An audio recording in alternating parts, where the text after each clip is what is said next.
bahwa semua kita itu butuh kepada Allah. Semua kita itu butuh kepada Allah untuk makan, semua kita itu butuh kepada Allah untuk pakaian, semua kita itu butuh kepada Allah untuk diberikan petunjuk, semua kita itu butuh kepada Allah untuk ditolong, dan segala macam urusan kehidupan kita.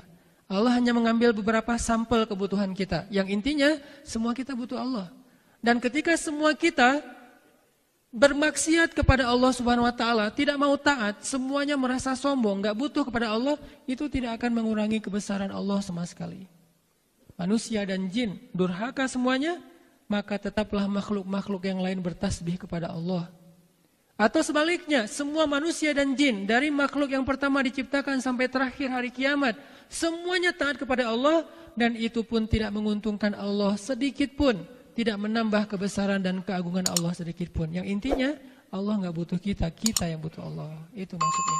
Karena Allah ghaniyun 'anil alamin, ghaniyun 'anil ibad. Allah tuh nggak butuh alamin, nggak butuh makhluknya. Allah itu nggak butuh hamba-hambanya. Sebaliknya kita tidak ghani, kita fakir di hadapan Allah. Jadi kebalikan dari ghani itu adalah fakir. Dan Allah juga katakan, seandainya semua makhluknya berkumpul, manusia dan jin, yang pertama diciptakan sampai yang terakhir lahir ke muka bumi, berkumpul semuanya meminta kepada Allah, berdoa. Semua kita punya hajat yang berbeda-beda. Di satu malam semua kita berdoa, ya Allah saya minta rezeki, ya Allah saya minta usia yang berkah, ya Allah saya minta keluarga, jodoh, pasangan, ya Allah saya minta pekerjaan, ya Allah saya minta disembuhkan, ya Allah saya minta ini dan itu. Semuanya berdoa kepada Allah serentak, maka Allah mengabulkan doa-doa kita semuanya tanpa mengurangi kekayaan Allah sedikit pun, kecuali hanya seperti satu tetes air dari ujung jarum yang baru dicelupkan ke dalam laut. Cuman segitu doang kurang dari kebesaran Allah. Padahal yang meminta semua hambanya, dari Nabi Adam sampai manusia terakhir, dari iblis sampai jin yang terakhir. Ini menunjukkan Allah emang gak butuh kita, kita yang butuh Allah SWT. Ini salah satu di antara hadis yang diriwayatkan oleh Imam Muslim dengan derajat sahih tentang makna ya ayyuhan nas antumul fuqara'u ilallah. Wahai manusia, kalian semua itu fakir di hadapan Allah. Jadi teman-teman yang dirahmati Allah Subhanahu wa taala, dari penjelasan ayat dan hadis tadi ada hal yang perlu kita coba belajar. Coba kita belajar mulai sekarang untuk terus merasa bahwa kita itu butuh Allah. Butuhnya itu bukan butuh seadanya. Karena ada orang yang butuh dengan derajat kekurangan. Ada orang yang butuh dengan derajat miskin. Ada orang yang butuh dengan derajat fakir. Di antara sekian banyak derajat kebutuhan, Allah menyebut kita itu butuh Allah bukan hanya ketika ada kekurangan. Bukan hanya sebagai orang miskin. Yang butuhnya butuh tapi nggak mendesak. Tapi sebagai orang yang fakir. Yang sangat mendesak. Yang tidak bisa ditunda, dan seperti itulah kebutuhan kita kepada Allah, nggak bisa ditunda. Sehingga ketika kita merasa bahwa kita itu fakir di hadapan Allah, kita itu butuh banget kepada Allah, kita itu nggak ada apa-apanya kecuali Allah yang menolong dan memfasilitasi hidup kita, saat itulah kita mulai muncul semangat untuk mendekatkan diri kepada Allah dan berserah diri kepada Allah.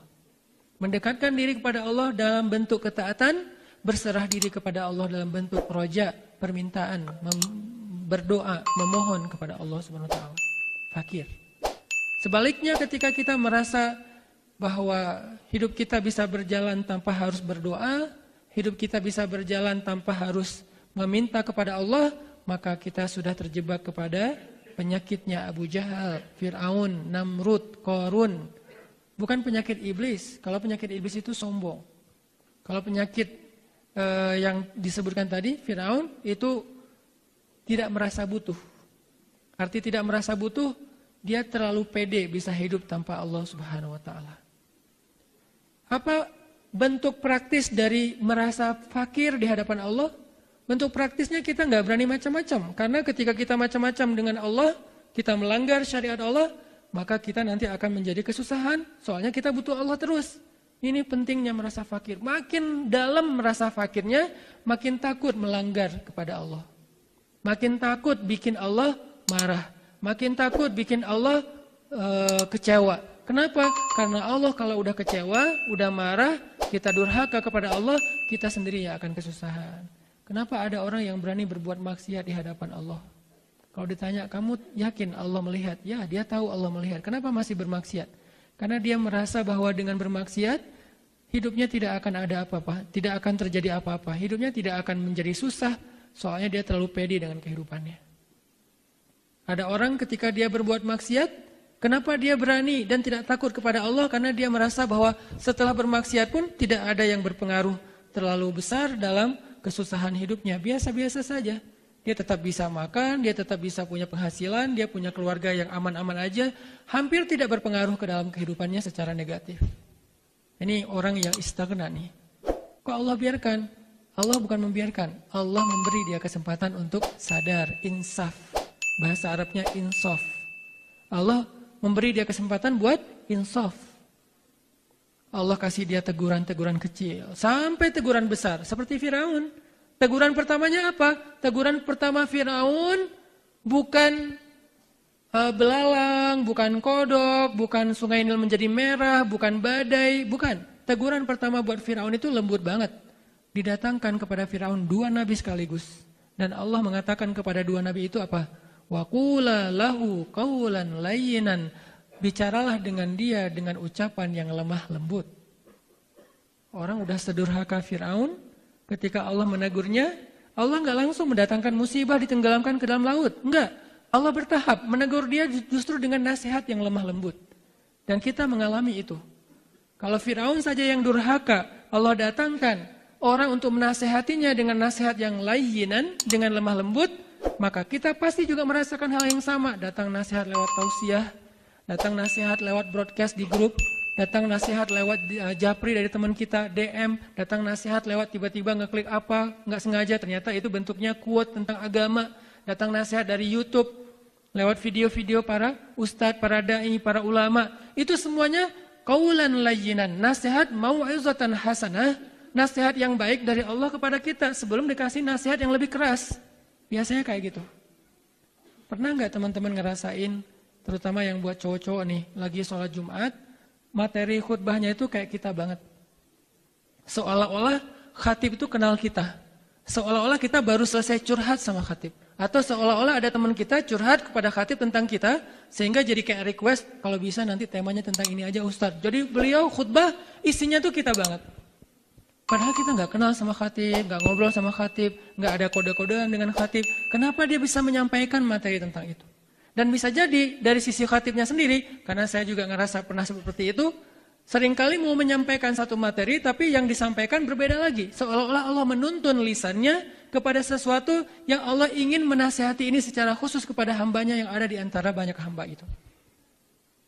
Beberapa kali saya mempersiapkan materi, nanti malam atau pada kesempatan itu saya akan ceramah tentang ini. Materinya udah siap, dalil-dalilnya udah dikumpulin, udah dibaca beberapa kisah-kisah yang dulu pernah dibaca supaya nggak lupa.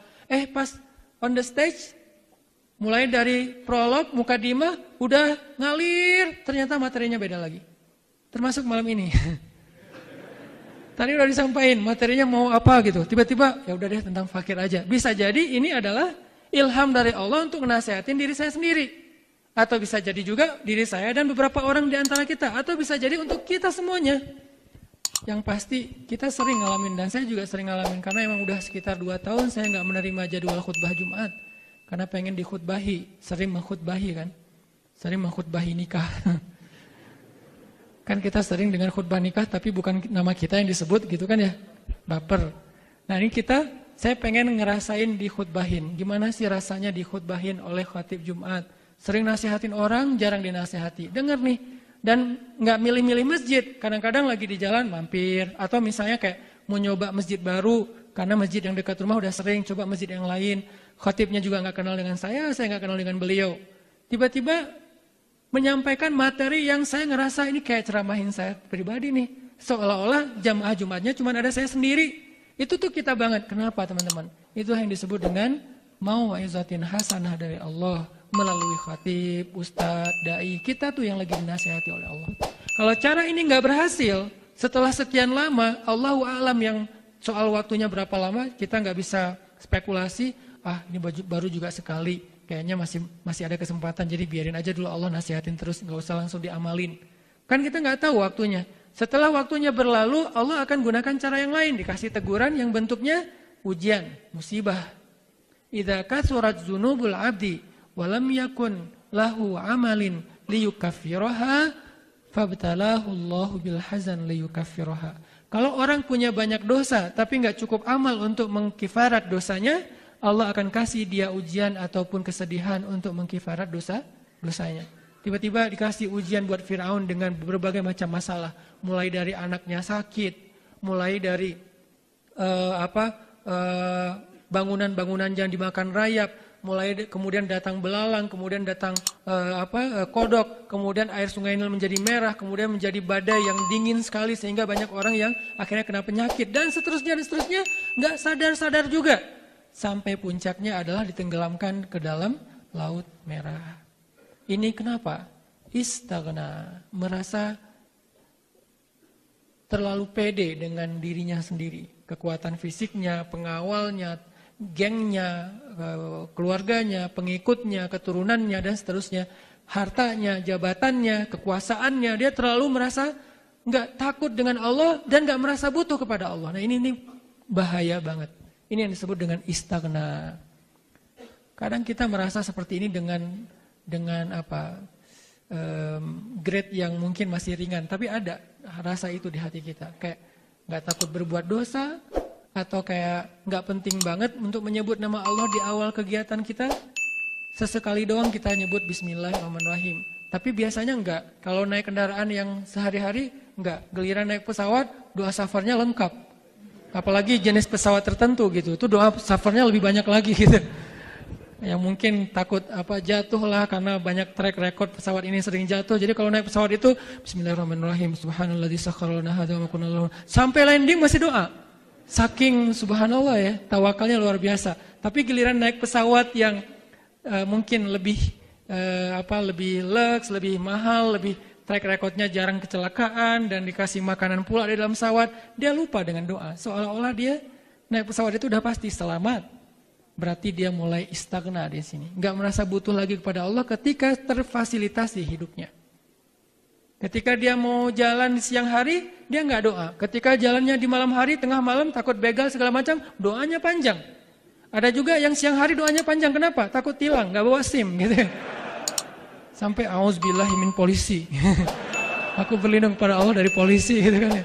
Nah ini kenapa? Karena kita tuh baru merasa fakir kalau lagi ada sesuatu yang menurut kita mengancam. Padahal hidup kita itu dalam keadaan lemah, rawan, rentan setiap saat, setiap detik, rentan terus. Cuman kerentanan itu kita tidak sadari karena emang banyak dari hal-hal yang bisa mencelakai kita itu udah Allah singkirkan tanpa harus ngomong ke kita. Ini udah aku singkirin loh ya, Allah gak gitu. Coba kalau digituin, gak akan sanggup kita dengerin, terus aja berdering tuh, ini 1, 2, 3, sekian ribu. Dalam sehari Allah menghindarkan kita dari banyak masalah. Kan jadi mengganggu ya. Kenapa Allah gak ngasih tahu biar kita gak salah paham. Kalau Allah ngasih tahu, per detik itu entah sekian ribu musibah yang udah Allah hindarkan dari kita. Jadi kita gak bisa hidup dong, terus-terusan aja dengerin dapat broadcast dari Allah nih 1, 2, sekian ribu sehari. Kan capek ngedengerin. Ya udah Allah bekerja dalam diam. Kerjanya Allah apa? Dalam tanda petik. Kulla yaumin huwa fi sya'an. Setiap hari Allah dalam kesibukan. Kesibukan Allah ketika ditanya oleh ulama, mengangkat derajat suatu kaum, menjatuhkan kaum yang lain, memelihara hambanya, menjaga hambanya dari banyak masalah, dan seterusnya dan seterusnya. Itulah kesibukan Allah setiap hari. Masa Allah mau setiap hari posting, aku hari ini lagi beresin kerjaan si fulan. Banyak banget. Sehingga kalau Allah terus-terusan nge-broadcast hasil kesibukannya kepada kita tuh udah gak akan sempat ngapa-ngapain. Cuman baca-baca broadcast Allah aja dan harus disyukuri satu persatu. Ya Allah makasih, makasih, makasih, makasih aja terus setiap hari kan. Allah tahu itu mengganggu kita. Sehingga Allah gak menyampaikan kepada kita secara langsung. Allah hanya menyampaikan secara umum. Fabi ayyi ala'i rabbikuma tukadziban. Gitu doang. Bukan fabi ayyi ala'i rabbikuma tukadziban. 1 nikmat ini, 2, 3, 4, 1000, 2000, sejuta. Nggak akan kehitung. Sampai Allah mengatakan, wa in ta'uddu ni'matallah la tuhsuha. Kalau kalian mau ngitung-ngitung nikmat Allah, kebaikan Allah, Allah menjaga kalian, menghindarkan kalian dari banyak masalah, la tuhsuha, nggak akan sanggup kalian menghitungnya dan ngabisin waktu. Allah nggak mau ngerepotin kita. Yuridullahu bikumul yusra wala yuridu bikumul usra.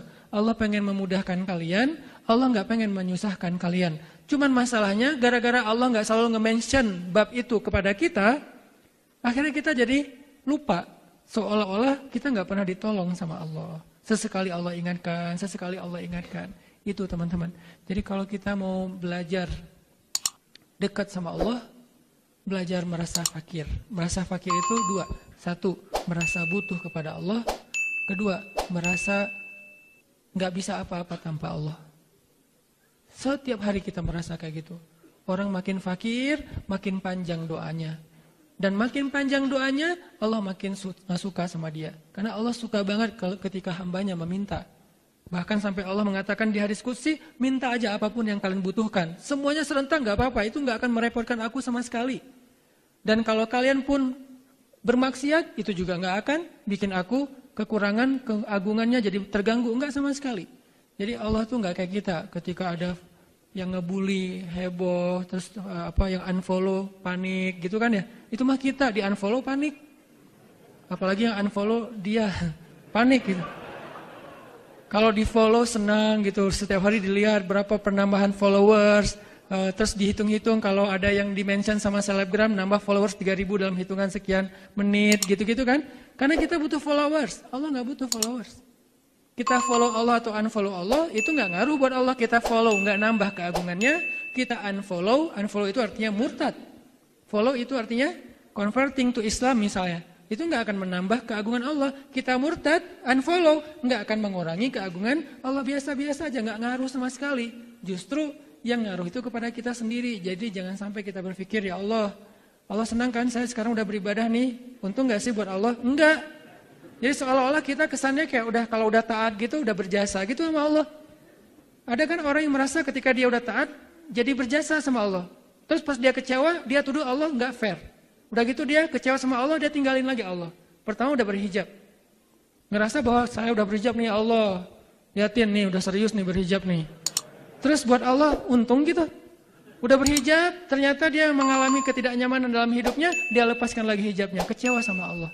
Kalau kecewa sama makhluk boleh, tapi jangan Allah yang jadi kambing hitam. Jangan agama yang jadi kambing hitam, pelampiasan. Silahkan kepada makhluk, walaupun itu sebetulnya juga nggak dibenarkan. Tapi masih oke lah, karena emang apple to apple. Dia bermasalah dengan orang itu, ya udah ke orang itu aja. Jangan masalahnya dengan fulan, tapi yang diserang orang lain. Jangankan dengan Allah, dengan sesama kita aja kita nggak ngerasa nyaman kan. Ada teman kita, dia lagi rame dengan siapa gitu, terus marah-marahnya ke kita, terus uring-uringannya kepada kita, terus padahal kita nggak ngapa-ngapain. Kan kita akan tersinggung dong, apalagi Allah Subhanahu Wa Taala. Ini artinya belajar fakir. Ya ayuhan nas, antumul fuqara'u ilallah. Gara-gara kita ngerasa fakir, akhirnya sujud kita panjang. Gara-gara ngerasa fakir, akhirnya doa kita panjang. Dan Allah senang banget dimintain doa. Dimintain doa. Berdoa kepadanya. Allah tuh senang banget kalau kita berdoa meminta kepada siapa nabi yang paling banyak berdoa? Semua nabi banyak berdoa, tapi ada nabi yang sampai Allah puji dia dengan kalimat senang berdoa. Ibrahim paling senang berdoa. Sampai Allah menyebut Ibrahim itu dengan kalimat, Ibrahim itu hamba yang awwahun halim. Awwah itu bukan awah ya. Awwah, kan ada bahasa Arab jadi bahasa Sunda ya. Ais jadi Ais, awwah jadi awah gitu. Bukan, kebalikannya. Kalau awah kan nggak mau kan. Ini awwahun, bahasa tafsirnya da'a. Arti awwahun da'a. Apa arti da'a? Da'a itu artinya orang yang banyak berdoa. Kalau pernah berdoa namanya da'in. Orang yang menyeru juga namanya da'in atau da'i bahasa kita. Jadi kalau dia berdoanya sesekali namanya da'in. Ujibu da'watad da'i, gitu kan? Aku mengijabah, memperkenankan doa orang yang berdoa. Itu kalau dia doanya sesekali. Tapi kalau doanya udah sering, pakai tasdid. Dalam bahasa Arab tasdid itu artinya penegasan. Bukan lagi da'in, tapi bahasanya da'a. Harus ada tasdid. Arti da'a, doanya itu sering banget. Doanya itu panjang banget. Ibrahim kalau berdoa, doanya aja tuh udah kayak baca Al-Quran 2 juz. Kita baca Quran kayak doa. Qul huwallahu ahad, Allahus samad, lam yalid walam yulad walam yakul lahu kufuwan ahad, kan kayak doa Rabbana atina fid dunya hasanah gitu kan ya. Kita baca Quran kayak doa. Ibrahim doa kayak baca Quran. Doa aja isinya 2 juz. Teman-teman kalau salat tarawih atau qiyam Ramadan di Masjidil Haram Makkah, itu doanya kayak baca Quran 1 juz loh. Doanya doang 1 jam, nggak tahu apa aja yang dibaca. Dari mulai masalah pribadi sampai masalah umat. Kalau kita dari mulai masalah pribadi sampai masa lalu, semuanya dibahas gitu. Ya itu aja sih sebetulnya. Kalau Imam Masjidil Haram, masalah umat di Palestina, di Suriah, di Yaman, dan seterusnya. Dan doanya itu emang panjang. Jadi kita tuh kayak kunut pas witir, itu tuh berdiri kunut kayak baca 1 juz. Isinya doa semuanya. Kalau dicari di Al-Quran nggak ada.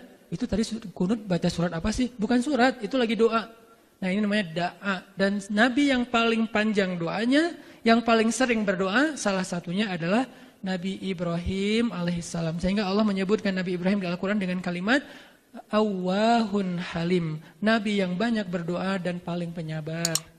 Salah satu doa fenomenal dari Nabi Ibrahim, Hasbiyallah wa ni'mal wakil. Sehingga saking seringnya Nabi Ibrahim berdoa, sehingga Allah menyebut Ibrahim sebagai Khalilullah, kekasih Allah. Beda sedikit dengan Nabi Muhammad, Habibullah atau Habiballah, kekasih Allah. Ada yang Khalil, ada yang Habib. Kalau Khalil, sahabat dekat banget. Kalau dalam urusan hidup kita ya. Kalau Habib, pacar, kekasih. Pacar halal maksudnya. Kalau Khalil, sahabat, soulmate. Dari sejak kita kayak SD bareng, SMP bareng, SMA bareng, kuliah bareng, nikahnya nggak bareng. Nah ini... itu namanya Khalil dalam bahasa Arab ya, udah kayak dekat banget lah. Makanya ada hadis almar'u ala dini khalilih, seseorang tergantung agama sahabatnya. Nah Nabi Ibrahim Khalilullah, dekat banget sama Allah. Dan rahasia kedekatan Ibrahim dengan Allah ada di dalam doa. Jadi kalau kita pengen lebih dekat sama Allah, minta sama Allah. Doa itu jangan pendek-pendek. Hafal doa yang panjang. Ustaz kalau nggak hafal gimana? Pakai bahasa Indonesia tapi di luar sholat. Sayang aja gitu kan. Padahal doa di dalam sholat itu keren banget. Apalagi pas sujud. Kalau kita nggak hafal teks doanya, nggak bisa dibaca dalam sholat. Karena di dalam sholat nggak boleh pakai bahasa daerah. Atau bahasa nasional. Lagi sujud. Ya Allah. Saya lupa nama orangnya. Tapi saya tahu akunnya. Nggak bisa. Kalau nggak salah akunnya apa ya? Dewi underscore apa gitu. Oh 00 ya Allah. Karena dia lahir tahun 2000. Di dalam sujud nggak boleh. Terus Ustadz kalau bahasa Arabnya apa itu? Sama aja. Ya Allah, ini nasitu apa gitu Instagram. Nggak bisa juga pakai bahasa Arab yang udah ada teks dari Rasul dan dari para sahabat. Doa minta jodoh, ada teksnya. Cari aja di Google. Kalau nggak ada di Google, cari di YouTube. Nggak ada di YouTube, makanya belajar bahasa Arab. Karena kalau kita nggak ngerti bahasa Arab, nyari di YouTube itu terbatas. Hanya ceramah berbahasa Indonesia. Dia lagi gitu kan ya. Itu yang suka pakai kupluk. Makanya malam ini nggak mau pakai kupluk. Nah, kalau kita ngerti bahasa Arab, kita bisa dengar syekh-syekh yang ilmunya lebih mumpuni, yang pembahasannya lebih dalam, insya Allah. Itu teman-teman, jadi yuk kita belajar fakir, selalu butuh kepada Allah. Karena emang nyatanya emang kita butuh sama Allah. Dan perasaan butuh kepada Allah itu gak mengganggu Allah. Jangan salah paham. Gak enak sering minta sama Allah. Allah sendiri yang bilang di hadis qudsi, minta aja, gak akan ganggu kok. Kulla yaumin huwa fi sya'n. Allah selalu sibuk ngurus kalian, jadi ngapain kalian merasa mengganggu Allah? Enggak sama sekali. Atau kita ngerasa kayak, udahlah hal-hal sepele gak usah minta ke Allah, yang berat-berat aja. Kata Nabi, minta kepada Allah walaupun cuman garam. Nah justru ketika kita gak meminta kepada Allah, berarti kita punya indikasi sebagai orang yang tidak merasa butuh pada Allah. Istaghna wal'iyadzubillah. Itu aja yang bisa saya sampaikan. Nanti teman-teman bisa ngulang lagi ayat ini. Surat Fatir, surat Al-Alaq, dan surat Ad-Duha. Barakallahu fiik. Assalamualaikum warahmatullahi wabarakatuh.